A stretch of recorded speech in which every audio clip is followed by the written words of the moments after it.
All right, let's talk about Kyler Murray here and the Arizona Cardinals, who had a disappointing week against the Seahawks, a real chance to take a stranglehold on this division. They ultimately dropped it. Season's far from over, and in fact, these two teams play each other in 2 weeks, which is going to be a huge game. But Kyler and these Cardinals were on a nice run where I felt like I was making a film study every week talking about how great it was. Well, now I got to do the opposite, talk about what went wrong here and maybe what they can fix heading into this, stretch towards the end of the season to make sure they make the playoffs. Before we get too into it, I will mention real quick, I do have a movie channel. If you like watching movies, like talking about movies, I have like some movie reviews and some other general film topic stuff in the comments below. Check that out if you're interested. But yeah, anyway, Kyler Murray. So let's first start off with the play you see on your screen. We got to talk some offensive line and some Seahawks defensive line. The Seattle defender who I've circled, there's actually two Cardinals players who are on him right here. There's a play action, so you have to kind of help, sell that. But still, usually you think that helps the offensive line.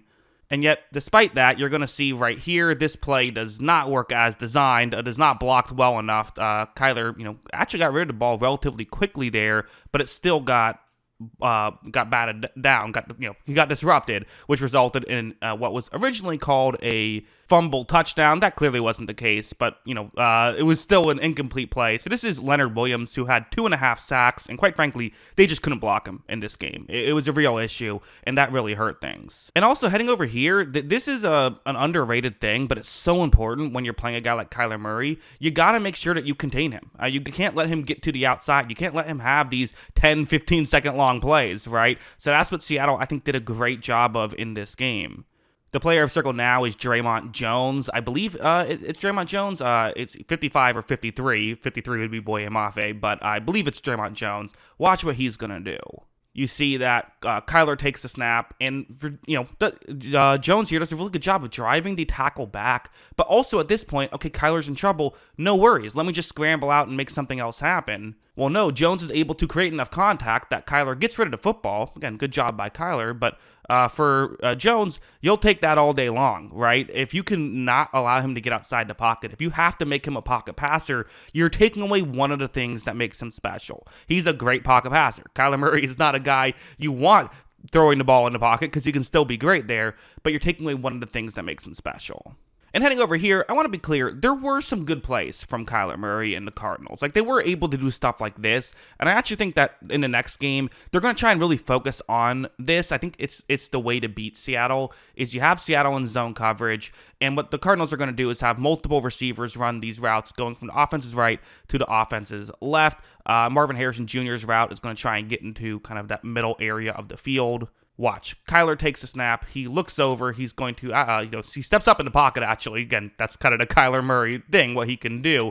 So that this time, I wouldn't even say that poorly contained, but it's Kyler Murray. He's going to do it to you sometimes. But either way, you get a guy open, right? Kyler hits Harrison Jr., who then makes a guy miss. You're able to pick up a key 3rd down and 6 right there. So there definitely were those plays, and I think that's what you want to replicate as much as possible heading into this next game. Because, I think that really what happened was Seattle did a very good job at preventing the typical Cardinals plays. Like this one's a good example where it's a 3rd down and 9, and I know I just talked about how Kyler Murray, they did a good job at containing him. Well, here, the issue is a guy got through untouched, so he tried to make a tackle on Kyler, but Kyler was able to make him miss. He got too excited there. I mean, it's hard to blame him, right? That's just one of those Kyler Murray doing what he can do plays.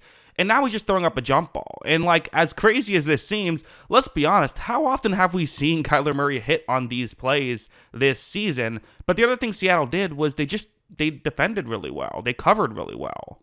Watch, as you see, that's Tariq Woolen, who just completely has that covered up. So, nothing you can do if you're Kyler Murray on that one. And if you can keep making these things happen for Seattle, that's what allows you to win this game. So definitely a part of it was, I just thought Seattle's defense played well. I think that was a big part of it.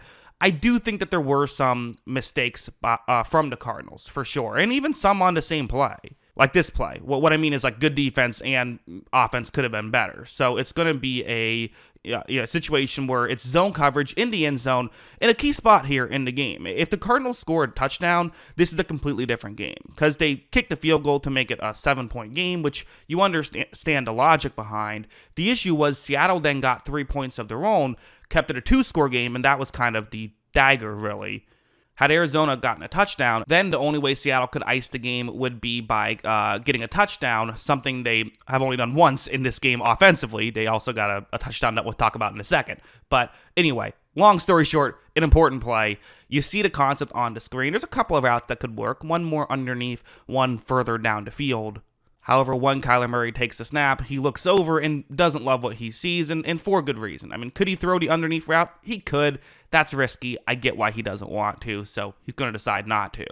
He instead looks over towards Trey McBride, and good news. Trey McBride is maybe open. I mean, it's not, again, it's a risky play, right? You got to fit it through a tight window. You definitely don't want to throw an interception here, because then the game's, I don't want to say over, because, it's still a 2-score game with 10 minutes left. Patrick Mahomes threw an interception with 10 minutes left, down 2 scores in a Super Bowl, and still won it, right? So it can happen, but you don't want to throw an interception here. However, there's a window. You got to take this chance. You got to make this a catchable ball. And Murray just missed that one. I don't think that was a throwaway. I think he just let it get away from him. So he had a couple of missed throws in this game. This was not Kyler's best performance. So definitely some good defense by Seattle. But this play can't happen, and it was not the worst missed throw of the game. That belongs to this one where it's a 4th down and 1. I'm sure you knew this play was coming. We have to talk about it. It was the play of the game for the Cardinals, where they're going to have Kyler Murray run a play action and then roll out towards the top of the screen. That's the way this play is designed to work. Okay, absolutely makes sense. Kyler's so good in open space. Get him in open space. Well, right off the bat, Devin Witherspoon reads this play so well, is able to get over and not allow Kyler to rush for the first down, which I'm sure was what he was thinking when he took the snap, was he was going to rush for the first down. However, this play is not over. He has a receiver who is just straight up open on this play, as the other Seattle players more focused on Kyler than he is on the guy who should be covering right now. So for Murray, flip it down the field and you can, get a first down. And if you get a first down right here, it's a huge situation, right? You're at the very least making it a field goal to make it a 1-point game. Instead, this throw is just off, no getting around it, and gets intercepted and returned for a touchdown. So while it's 4th and 1, you got to make the throw. The decision was fine. He had an open guy. He just missed the throw, and that swing is huge. Instead of having it be, what would have been a 1-point game, if not getting a touchdown drive and taking the lead, instead you're now down 2 scores, and that was just too big of a hole for them to climb back from. The good news is that you're playing them again in a couple weeks. You win that game. You now have the inside track once again to win the NFC West. There were guys open. There were opportunities. You just can't turn the ball over like that again, and Kyler has to make better throws. And if I'm, betting on it one way or the other, I would bet on Seattle getting a better Kyler Murray they have to play against when they play each other. But yeah, those are my thoughts. What are yours? Let me know in the comments below. Always love hearing from y'all. And of course, as always, thanks for watching.